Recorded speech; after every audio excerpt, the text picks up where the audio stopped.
Nos encontramos en el Instituto Geológico y Minero de España, concretamente en su museo. En él se guardan algunos de los mejores ejemplares de minerales de España y también del resto del mundo. Hola, me llamo Gea y vivo aquí, en el Museo Geominero. Os vamos a contar un relato de millones de años, la larga historia de la formación de las rocas en la Tierra.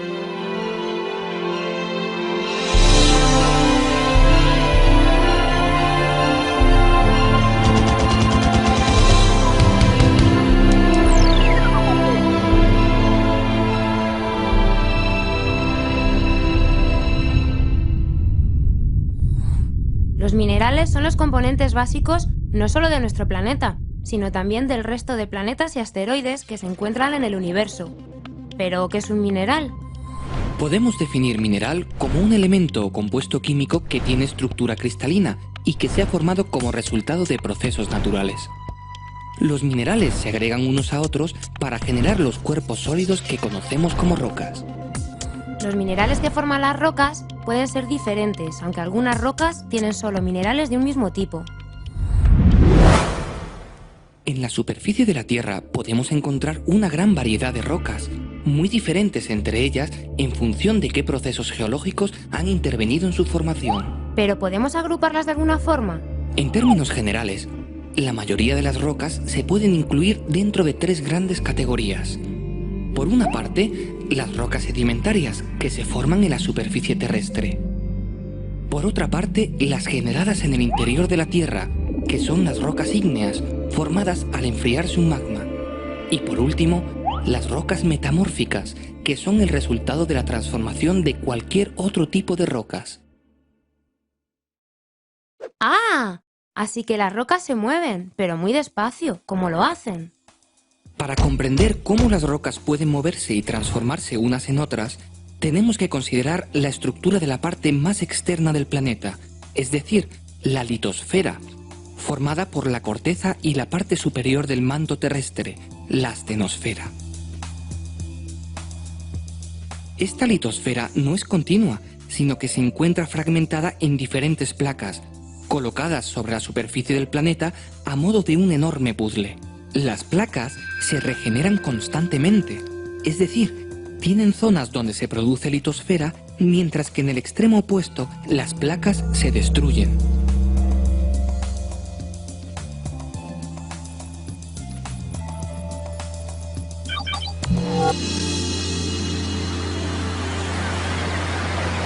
La generación se produce en unas grandes cordilleras submarinas conocidas como dorsales oceánicas, mientras que la destrucción se realiza en las zonas de subducción, donde la litosfera se introduce en el manto hasta fundirse. Para aproximarnos a los diferentes procesos que generan rocas en la Tierra, podemos utilizar un esquema simplificado dentro del marco de una de estas zonas de subducción. En este contexto, se puede definir el ciclo de las rocas, que constituye una serie circular de procesos que explican cómo las rocas pueden transformarse unas en otras. Entonces, ¿me vas a explicar el ciclo de las rocas? El ciclo puede comenzar con las rocas preexistentes, ya sean sedimentarias, ígneas o metamórficas, que se encuentran en contacto con la atmósfera terrestre. Los agentes geológicos externos, como la lluvia o el viento, desmenuzan y disgregan las rocas de la superficie, convirtiéndolas en sedimentos. Vale, entonces el ciclo comienza cuando las rocas se rompen en la superficie, ¿no? Sí. Estos pequeños fragmentos rocosos se transportan a zonas más bajas gracias a la acción de la gravedad, depositándose en las llamadas cuencas sedimentarias. Es en ellas donde se generan las rocas sedimentarias. Entonces, las cuencas sedimentarias son como grandes recipientes donde se acumulan los sedimentos. Las cuencas sedimentarias no están situadas sobre un sector estático, sino que pueden ubicarse encima de una placa litosférica oceánica que se mueve lentamente, introduciéndose debajo de la placa litosférica continental. Por tanto, la roca sedimentaria formada anteriormente comienza a introducirse en el interior de la Tierra y empieza a calentarse progresivamente, gracias a la energía interna que surge del interior del planeta. Además, el peso del sector montañoso que se encuentra encima produce un importante efecto sobre la roca sedimentaria, eleva su presión litostática, lo que junto al aumento de la temperatura afecta a los minerales que la constituyen, transformándolos y colocándolos en función de la dirección de aplastamiento y generándose así una roca metamórfica. O sea, que si calentamos y comprimimos una roca sedimentaria, la podemos transformar en una roca metamórfica. Así es, Gea. Cuando el aumento de la presión y de la temperatura supera un cierto umbral, la roca metamórfica comienza a fundir, generándose así un magma que asciende lentamente hasta llegar de nuevo a la superficie terrestre, en este caso a través de un volcán, donde se solidifica formándose una roca ígnea. La acción de los agentes atmosféricos externos vuelve de nuevo a disgregar la roca, cerrándose así este lento ciclo que ha durado centenares de millones de años. ¡Millones de años! ¿Cuánto tiempo?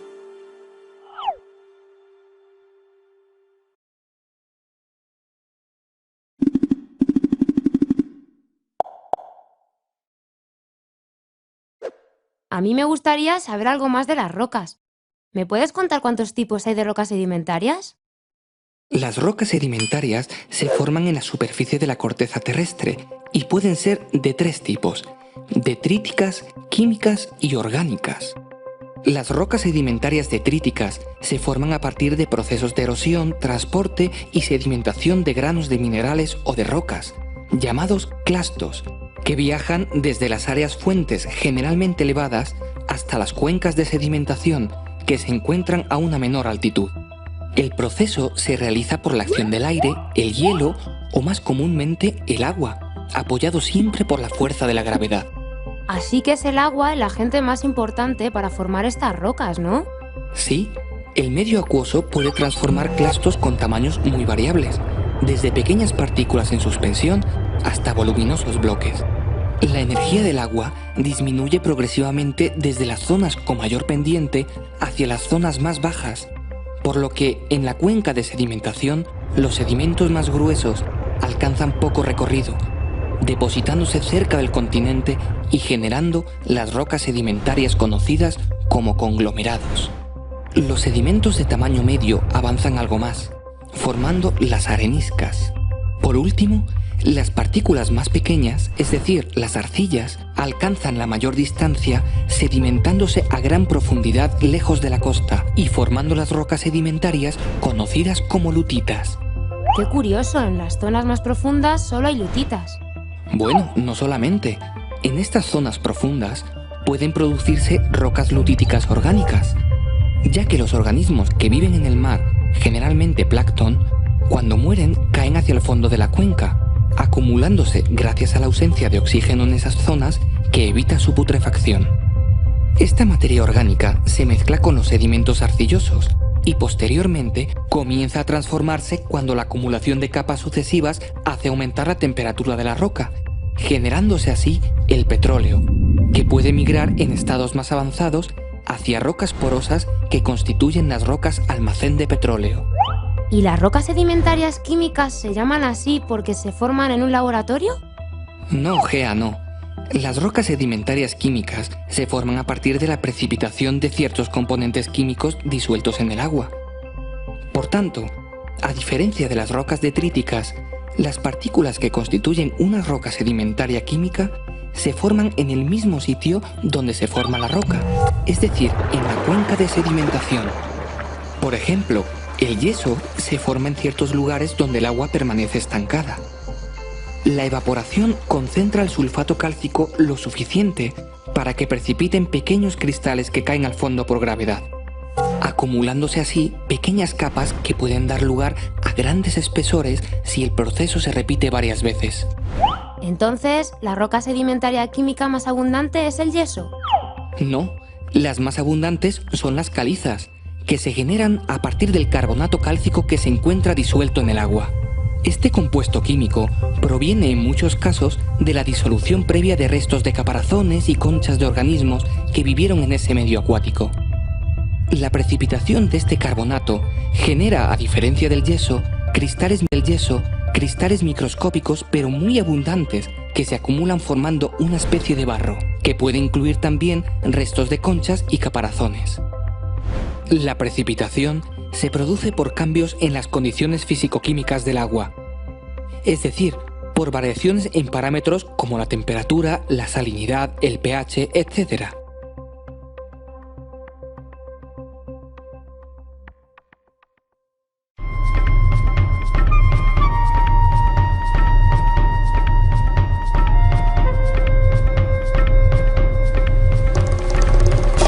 Nos encontramos en la costa de Alicante, donde afloran diversos tipos de rocas sedimentarias detríticas. En la zona de Altea, encontramos conglomerados formados por la sedimentación y compactación de cantos gruesos. ¿Por qué se encuentran aquí estos cantos sueltos en la orilla del mar? Porque el agua no ha tenido la suficiente energía para introducirlos mar adentro. Entonces, ¿un conglomerado sería una roca con cantos como estos unidos entre sí? Si te fijas, Gea, en los conglomerados no solo hay cantos, sino que también hay un material detrítico de grano más fino, llamado matriz, que se introdujo entre los cantos y que hace de cemento, uniendo unos cantos a otros. Así, un conglomerado está formado por cantos y por matriz. Entendido. ¿Podemos ahora ver rocas detríticas de grano más fino? Sí, aquí en el Cabo de las Huertas se encuentra un afloramiento de rocas detríticas de grano medio, es decir, de areniscas. Es cierto, en esta roca se ven los cantos, pero son mucho más pequeños que los conglomerados. Además, están muy pegados unos a otros. Sí, Gea, aunque ahora no hablaremos de cantos, sino de granos.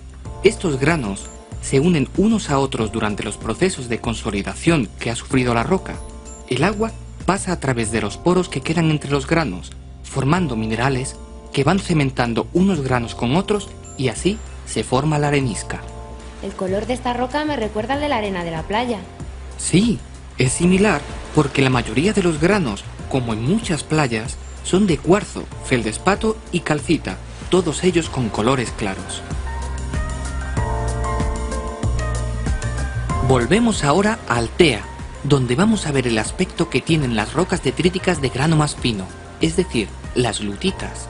Por mucho que me acerco, no veo los minerales que forman esta roca. Claro, no puedes verlos porque son minerales de la arcilla que tienen un tamaño tan pequeño que no puede verse salvo con microscopios muy potentes. Es verdad, me recuerda un poco a la arcilla de moldear que usamos en el colegio.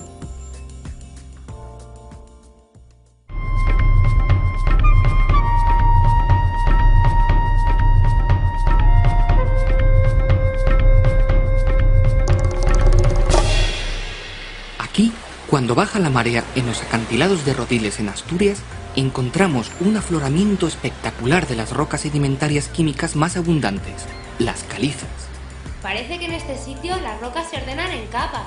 Sí, la formación de esta caliza ha sido rítmica, es decir, primero se forma una capa de un color y después otra de un color más oscuro, repitiéndose el proceso muchas veces.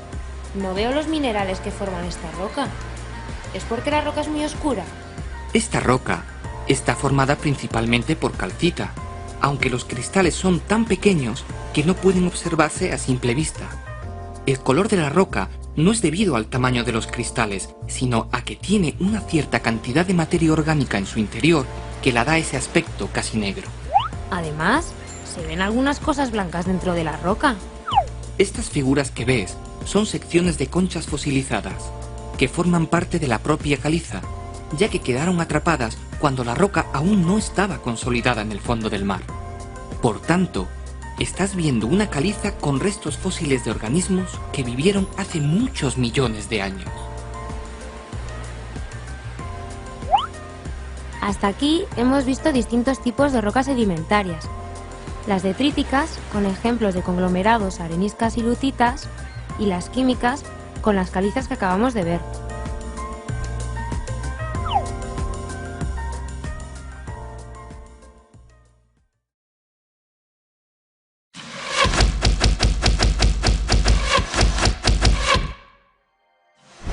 ¿Las rocas metamórficas se forman igual que las sedimentarias? No, Gea. Las rocas metamórficas se forman mediante la transformación conocida como metamorfismo, de una roca preexistente que puede ser ígnea, sedimentaria o metamórfica. El metamorfismo conduce hacia importantes cambios de la roca original, tanto mineralógicos como texturales, derivados de la variación de la presión y la temperatura. Por tanto, la roca metamórfica final dependerá por una parte de las condiciones de presión y temperatura, y por otra del tipo de roca original, lo que implica la existencia de una gran variedad de tipos de rocas metamórficas. En términos generales, las rocas metamórficas pueden dividirse en dos grandes grupos, en función del tipo de proceso que han sufrido, es decir, del tipo de metamorfismo, que puede ser regional o de contacto. Pero, ¿qué es eso del metamorfismo regional? El metamorfismo regional se denomina así porque afecta a grandes sectores de la corteza terrestre. Podemos considerar una roca sedimentaria de grano fino como una lutita, que se encuentra en la superficie de la placa litosférica oceánica y que poco a poco se introduce debajo de la placa continental. Los minerales arcillosos reaccionan frente al progresivo aumento de la presión y la temperatura, destruyéndose a la vez que se generan otros nuevos, más estables frente a las nuevas condiciones. Además, también cambia la textura de la roca, ya que los nuevos minerales que crecen se orientan en planos de aplastamiento, gracias a la presión litostática que ejerce el peso del continente. Esta orientación origina lo que se conoce como esquistosidad, que se manifiesta en la roca como superficies planas de rotura, muy evidentes en rocas similares a las pizarras. Bueno, pero me dijiste que había otro tipo de metamorfismo, ¿no? Sí, Gea, aunque es mucho menos importante que el regional, el metamorfismo de contacto se produce cuando la placa litosférica comienza a fundirse al alcanzar una gran temperatura y llegar a una determinada profundidad. El magma que se genera asciende a través de la placa continental y se instala en su interior, encajándose entre las rocas que están mucho más frías que el magma. Si suponemos que el magma se encaja en rocas sedimentarias arcillosas como las lutitas, estas reaccionarán ante el aumento de la temperatura, formándose una aureola alrededor del magma donde las lutitas se transforman en corneanas. Habitualmente, en la aureola crecen nuevos minerales como la andalucita o la cordierita, estables dentro del nuevo rango de temperatura.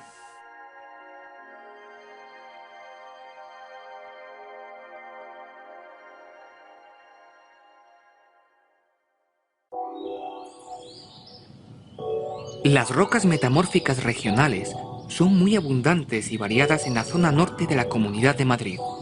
Nos encontramos cerca de los márgenes del embalse del Altazar, y aquí podemos ver las principales características de las pizarras. ¿Y por qué sabemos que son pizarras? Lo sabemos por su color oscuro y porque la roca se rompe siempre según planos paralelos. Ah, voy a comprobarlo. Pues es cierto, y además he visto trozos de rocas muy parecidas a estas cubriendo los tejados de algunas casas. Sí, estos son los planos de la esquistosidad, que permiten partir la roca en lajas finas siguiendo esta orientación. Además, nos indica la dirección del aplastamiento que sufrieron los sedimentos arcillosos cuando les afectó el metamorfismo. ¿Todas las rocas formadas por metamorfismo regional son pizarras? No, Gea. Hay otras rocas diferentes. Estas del puerto de la Iruela, algo más al norte de Madrid, se llaman esquistos. Son más brillantes que las pizarras, aunque se parten de forma parecida. Son más brillantes porque en estas rocas se pueden observar los granos minerales que las componen, sobre todo las micas. Y eso no podíamos verlo en las pizarras, porque estas tienen un tamaño de grano mucho más fino que los esquistos. Esta roca se ha calentado y se ha comprimido más que las pizarras. En los esquistos podemos ver aún mejor los planos de la esquistosidad y estimar así la dirección del aplastamiento. Entonces, ¿todas las rocas metamórficas regionales tienen estos planos también marcados? No en todas. Los neises, como estos de Cabanillas de la Sierra, se han formado a partir del metamorfismo regional de otras rocas, concretamente de granitos que no tenían muchas micas originalmente, y por tanto la esquistosidad no es tan nítida. Es verdad, aquí la roca no se parte en lajas. Los neises se forman a gran temperatura, creciendo en su interior feldespatos que son minerales que no son planares, que aunque se orientan, no permiten que se desarrolle unas buenas superficies de rotura como en las pizarras y esquistos. ¿Qué es esto? Parece como si la roca se hubiera doblado. Así es. Se trata de pequeños pliegues que son el resultado de las fuerzas que han afectado a la roca durante el metamorfismo regional.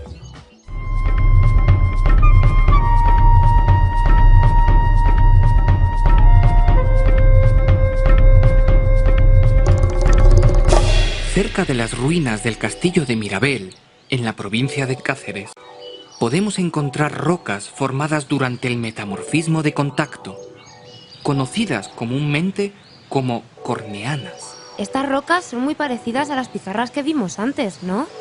Sí, como puedes ver, tienen el mismo color y se rompen de la misma manera, pero hay algo que las diferencia y nos da la pista del tipo de roca que es. Rompe una de ellas y lo comprobarás. ¡Hala! Si hay algo aquí que tiene forma de cruz. Este mineral solo se forma en las zonas de metamorfismo de contacto. En este caso, la pizarra original se calentó por su proximidad a un magma muy caliente y entonces crecieron estas vistosas quiastolitas, que nos indica lo que le ha pasado a la roca. Con estos ejemplos hemos visto distintos tipos de rocas metamórficas: pizarras, esquistos y neises, asociados al metamorfismo regional, y corneanas, asociadas al metamorfismo de contacto.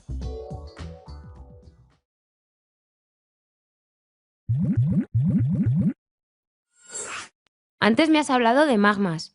¿Existe alguna roca que se genera a partir de un magma? Claro, Gea. Las rocas ígneas se forman a partir de la solidificación o cristalización de magmas. La composición química del magma y la forma en que viaja por la corteza terrestre, junto con la velocidad de enfriamiento, determinan la composición y características finales de la roca. Estas características incluyen el tamaño de grano, la forma de los cristales, el contenido relativo de minerales y, por tanto, el color. Dentro de las rocas ígneas podemos diferenciar dos grandes grupos: rocas plutónicas y rocas volcánicas. Entonces hay dos grupos distintos. ¿Cómo se forman las plutónicas? Cuando la placa litosférica que subduce por debajo del continente alcanza una cierta temperatura, comienza a fundir y se genera un magma que asciende entre las rocas que forman la placa litosférica continental. Durante el ascenso, el magma funde parte del material continental, incorporándolo en su interior. A medida que va subiendo, el magma se va enfriando progresivamente hasta que adquiere una textura tan viscosa que le impide ascender más y se emplaza a una determinada profundidad, generándose así una roca plutónica, como el granito. Dado que la temperatura desciende lentamente, los cristales que se forman al enfriarse el magma adquieren un tamaño considerable, visible a simple vista en la roca. Ya casi me puedo imaginar cómo se forman las volcánicas. Si el ascenso del magma se produce rápidamente porque es más fluido que el anterior o porque encuentra mejores caminos en su recorrido, puede llegar a la superficie terrestre y salir al exterior formando coladas de lava que al enfriarse formarán una roca volcánica como el basalto. Como la temperatura desciende muy rápidamente, el magma se enfría bruscamente, de forma que los minerales tienen poco tiempo para formarse, adquiriendo un tamaño muy pequeño o formándose un vidrio llamado obsidiana, que es una sustancia amorfa sin estructura cristalina.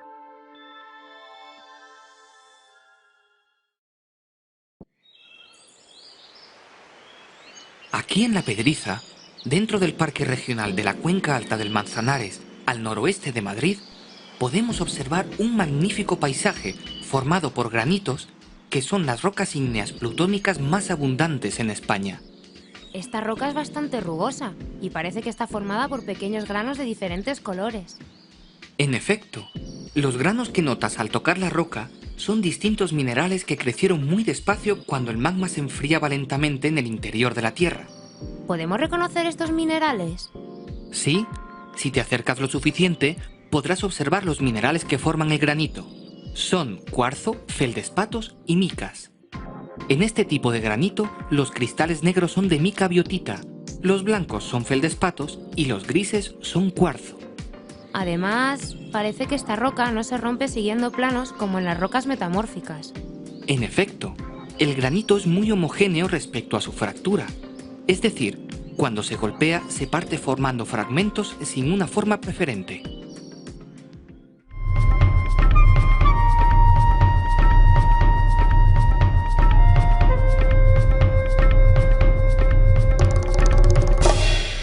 Las Islas Canarias son islas formadas gracias a la emisión de materiales volcánicos en diversas erupciones.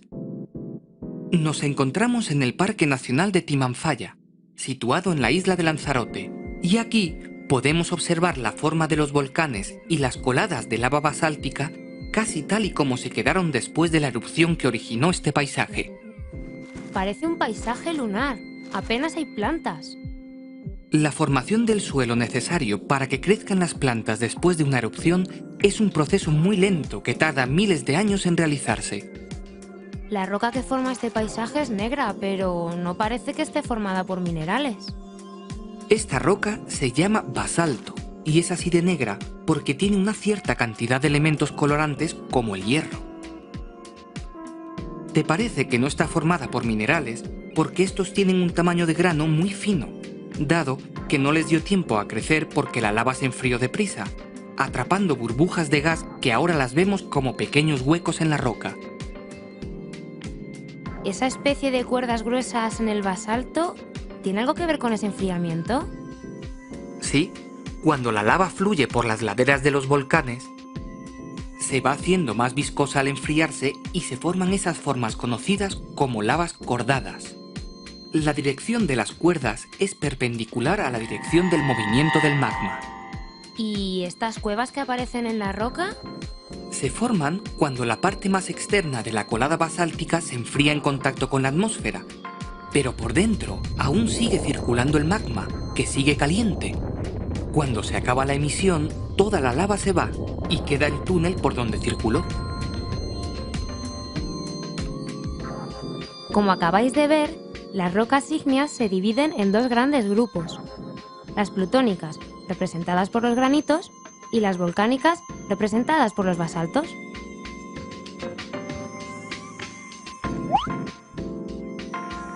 Hasta aquí os hemos contado cómo se forman los principales tipos de rocas. Seguro que habéis aprendido que los paisajes que veis son algo más que un montón de rocas. Os espero muy pronto con nuevas aventuras geológicas.